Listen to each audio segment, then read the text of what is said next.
મારું નામ સમીર વૈષ્ણવ, હું રાજકોટ એન્જિનિયરિંગ એસોસિએશનનો ડિરેક્ટર છું.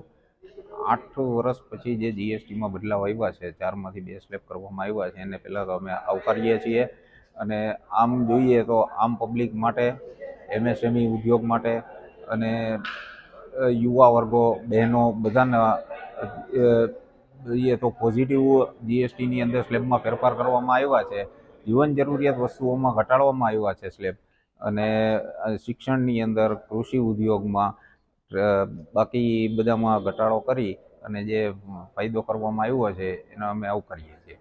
ઘણા સમય પછી આપણા દેશમાં સારા ન્યૂઝો આવ્યા છે. વરસાદ, બોમ્બ બ્લાસ્ટ, યુદ્ધ, અને આવી રીતે જ્યારે આપણે જુદા ક્રાઇસિસમાંથી પાસ થાય છે ત્યારે એક વસ્તુ એવું થઈ શકે છે કે ટ્રમ્પની ટેરિફ લગાવેલી છે એની સામે પણ નરેન્દ્રભાઈએ કિક ઓફ કરી અને ટેક્સનું રિફોર્મેશન લેવું. 1 વર્ષમાં 2 વાર આવા સમયમાં ઇન્કમ ટેક્સનું રિફોર્મેશન, જીએસટીનું રિફોર્મેશન એન્જિનિયરિંગ ઉદ્યોગને ખરેખર મોટું બૂસ્ટ આપશે. એગ્રીકલ્ચર મશીનરી પ્રોડક્ટ અહીંયા ખૂબ જ બને છે. આ બધાને 5%માં સમાવી અને રાજકોટના ઉદ્યોગને ખૂબ મોટું બૂસ્ટ આપ્યું છે.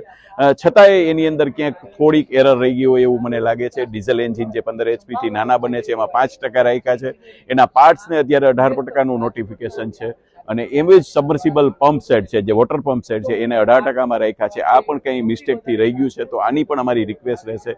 ઓટોમોબાઈલ્સમાં 1200 સીસીથી વધારેના એન્જિનોને એને સુપર રીચમાં ગણ્યા છે, જે ખોટી વાત છે. આજે 1500 સીસીથી 2000 સીસીના એન્જિનો દરેક જીવનની જરૂરિયાત છે, તો આને 18%માં રાખવા જોઈએ એવી મારી સ્પષ્ટ માગણી છે.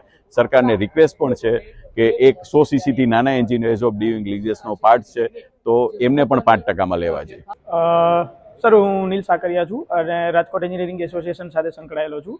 અને જે જીએસટી રેટ કટઆઉટ્સ થયા છે તો એમાં સામાન્ય પબ્લિક માટે સમજો કે જે જીવન જરૂરિયાતની વસ્તુ હતી અને મેડિકલ અને હેલ્થકેર ક્ષેત્રમાં જે 12 અને 18%માંથી 5%નો જે રેટ થયો છે એનાથી આપણે એમ સમજી શકાય કે સામાન્ય પબ્લિકને દિવાળીની ગિફ્ટ દિવાળી પહેલાં જ આપણી ભારત સરકારે આપી દીધી છે.